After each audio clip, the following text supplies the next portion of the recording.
யாரது? யாரது?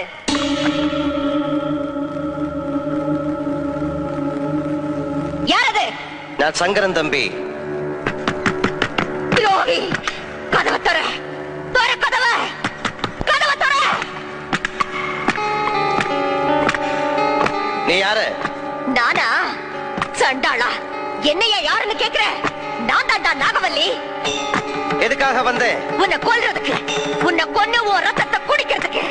கதவை தர! உன்னால என்ன கொல்ல முடியாது நாகவல்லி? கொல்லுவேன், கண்டிப்பா கொல்லுவேன். வரப்போற துர்காஷ்டமி அன்னைக்கு நான் உன்னை கொல்லுவேன். அப்பத்தான் என் ஆத்திரம் அடங்கும். அப்ப துர்காஷ்டமி அன்னைக்கு வா. இப்ப போ நாகவல்லி, போ. போறேன், இப்ப போறேன். நிச்சயமா திரும்பி வருவேன். உன்னை கொல்வேன், உன் ரத்தத்தை குடிப்பேன்.